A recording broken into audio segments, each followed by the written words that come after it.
Estimados estudiantes, sean bienvenidos a la clase de historia. Un gusto poder seguir compartiendo con ustedes este caminar donde el hombre ha creado una escena en el tiempo que lo llamamos historia. Para eso, hoy vamos a ver un tema que es muy importante, que es la cultura precolombina y su organización social. Primero, recordemos que las culturas precolombinas son aquellas que fueron el inicio de todas las culturas, ¿ya? Fueron el principio y el desarrollo de todo lo que conocemos en la actualidad. Recordemos que varias culturas precolombinas tuvieron sus tipos de desarrollo, su forma de entender las cosas, los fenómenos, entre otros.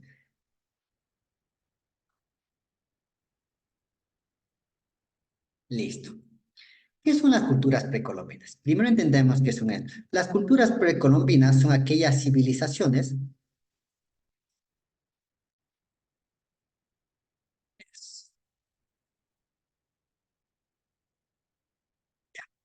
son aquellas civilizaciones que se desarrollaron en América antes de la llegada de Cristóbal Colón. Recordemos que desde que llegó Cristóbal Colón en el descubrimiento de América, muchas cosas cambiaron. Cambió la cultura, cambió muchísimas cosas, pero para antes de eso, estas culturas abarcan un amplio espectro geográfico y cronológico. También recordemos que incluyendo civilizaciones como los olmecas, los mayas, los aztecas, los incas, los mochicas, los muchas, otras más, muchísimas culturas más que existían en ese momento. También tenían sus propias tradiciones.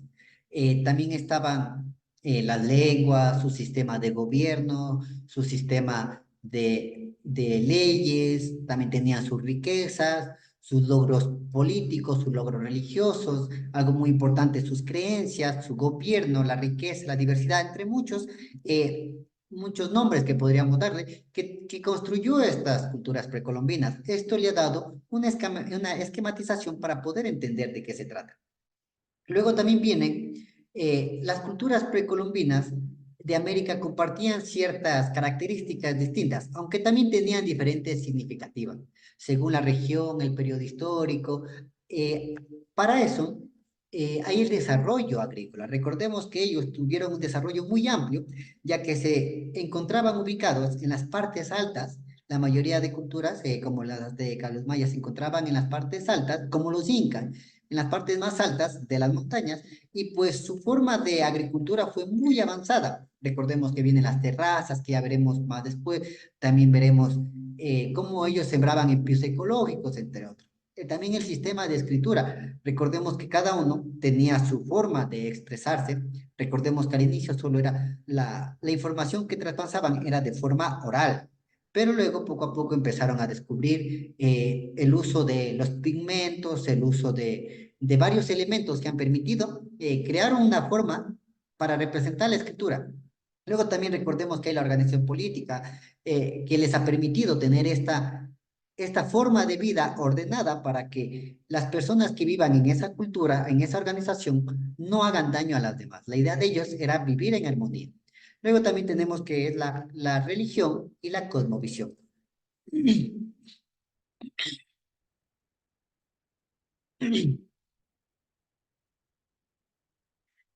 La religión era una parte integral de la vida de estas culturas, como la adoración de los dioses, la luna, el sol, de la tierra, los animales de la selva, el jaguar, el tigre, entre muchos animales. Entonces ellos tenían muchos dioses, ¿no? Y deidades asociadas a la naturaleza. La luna, entre otros elementos. Muchas culturas precolombinas también practicaban rituales religiosos, como sacrificios humanos y ofrendas. Recordemos que había culturas que creían que si la sangre da vida, porque a veces se les mataba a los animales, y dejaban que la sangre corra y luego moría. Entonces ellos entendieron que la sangre daba vida. Entonces, si yo ofrezco más sangre a los dioses, voy a tener más vida, una vida eterna. Pero es por eso que ellos buscaban a personas para matarles, que eran obviamente de otras culturas. Por eso eran pueblos guerreros que buscaban extenderse más y a las personas que les lograban coger, les ofrecían como sacrificio a los dioses para tener una larga vida.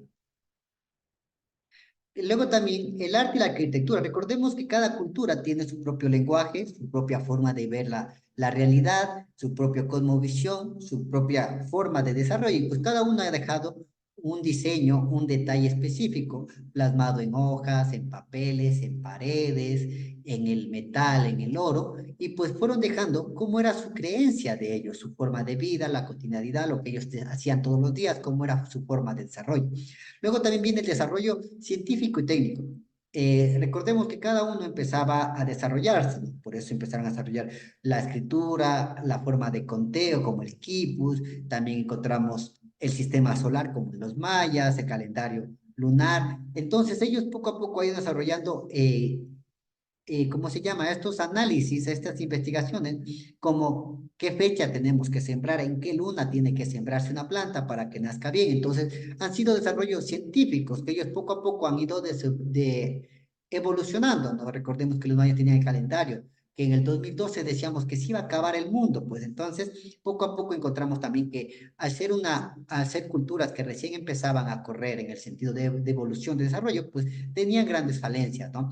Luego también el comercio, recordemos que en ese tiempo no había mucho el dinero, no importaba tanto el dinero, pero sí el comercio, intercambiaban productos para poder alimentarse o subsistir. Entonces sembraban una cosa, luego iban a cambiar en otro lugar, porque recordemos que en varias zonas nos damos cuenta que no dan los mismos alimentos, los mismos frutos, y pues ese era un gran problema.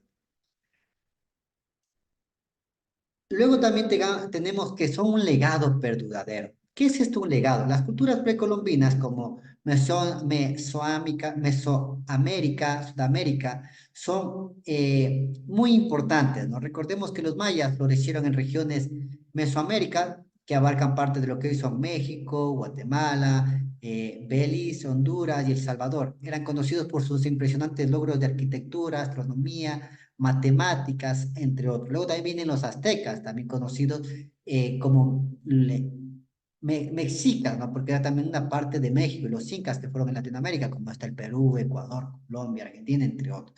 Entonces, sus arquitecturas, sus dibujos, sus obras, sus piezas, han dejado un legado largo, porque hasta la actualidad seguimos conservando esas piezas, ¿no? En la arquitectura vemos los templos mayas, los incas, podemos encontrar los museos donde encontramos las piezas, las vasijas, cascos, herramientas de pelea, entre otros, ¿no? Entonces vamos viendo que el hombre cada día ha dejado esa pequeña marca, ¿no? En el tiempo, que son sus objetos de la vida cotidiana, y eso ha durado para poder conocer poco a poco cómo era su forma de vida, su historia y su vida. Recordemos que los mayas tenían una estructura, ¿no? Que era el pop olón, que era mercenarios o profesionales. Fueron el principal motor de intercambio en la sociedad maya. Luego también tenemos el memba, único, personas pequeñas. Los campesinos se dedicaban a la agricultura, que era la base de la producción maya. También tenemos el petac, o que es el esclavo o esclava. Generalmente eran prisioneros de guerras destinados a hacer trabajos manuales. Recordemos que ellos eran de otras tribus, ¿no? Luego también encontramos al Halan Uyuni, que es el nombre del mando, el gobernador, él era el que le mandaba en todo. También el Haku, sumo sacerdote, que eran los encargados de estudiar solo la astronomía, medicinas, entre otros. También tenemos el Amenop, que era la nobleza, aquellos que poco a poco iban dejando su descendencia para subir al rango de emperadores. Luego también tenemos los aztecas. Los aztecas tenemos el Tiatoní, que era el emperador el que mandaba a todo. También tenemos el Piltrim, que es la nobleza, que estaba constituido por los familiares del gobernante. También tenemos el Masechutín. Esta posición social estaba conformada por artesanos y comerciantes. También tenemos el Tiatón, que era el esclavo, ocupador de la posición inferior de la sociedad azteca. Recordemos cómo eran, la mayoría era de personas que cometieron algún delito muy grave, otros que eran prisioneros, pues ellos se encargaban de los trabajos más difíciles. Luego también entramos en los incas, ¿no? Que era el inca, era la máxima autoridad del imperio, era el que mandaba, se le creía que era descendiente del sol. Luego encontramos la panaca, que la nobleza estaba conformada igual por la familia del Inca. Recordemos que ellos iban a ser los sucesores del Inca. El Hatun Runa, que era el pueblo, aquel que era encargado de la agricultura, los militares de bajo rango, o estaba encargado de distintas tareas comunes, tradicionales. Luego también tenemos el Ayaconas, que eran los sirvientes encargados de la servicio de la élite. Ellos se encargaban de que todo esté ordenado dentro del templo. Ellos eran los que le servían a los incas. Y luego vienen los mitimaes, que fueron comunidades obligadas a migrar unos territorios a otros para realizar trabajos de construcción y así irse extendiendo a lo largo de su territorio. Luego también tenemos lo que son los valores culturales. Arraigados en la civilización precolombina, continúan influyendo en la identidad de la historia de América. Recordemos que ahora los valores son esas características que representan un objeto o un sujeto. Vemos que ellos tenían algo muy importante, ¿no? Que era la organización, las jerarquías, su forma de gobierno y la forma de construir, ¿no? Tenían, son valores muy importantes que ellos tenían como el respeto, la responsabilidad, entre otros. Y para finalizar, el legado diverso y perdurable de las culturas precolombinas ha enriquecido la historia y el patrimonio cultural de América, trascendiendo el pasado del tiempo. Recordemos que en la actualidad hay museos que preservan completamente estas obras de arte, también sus herramientas, muchas cosas, sus artesanías, para poder nosotros recordar que hubo alguien que estuvo antes de y que ellos poco a poco fueron evolucionándose. Y eso nos ha permitido a nosotros guardar nuestra identidad. Recordemos que en Ecuador la identidad de los montubios, de los afros, de los otavaleños, pues se sigue manteniendo, ¿no? Entonces es la idea, ¿no? De que a través de esos pequeños marcas que dejaron, pues hasta la actualidad se siga manteniendo esa historia de cómo era. Recordemos que esto antes era antes de la conquista española, ¿no? Porque cuando llegó la conquista española todo cambió constantemente. Un gusto poder haber compartido con ustedes. Nos veremos la próxima clase. Hasta luego.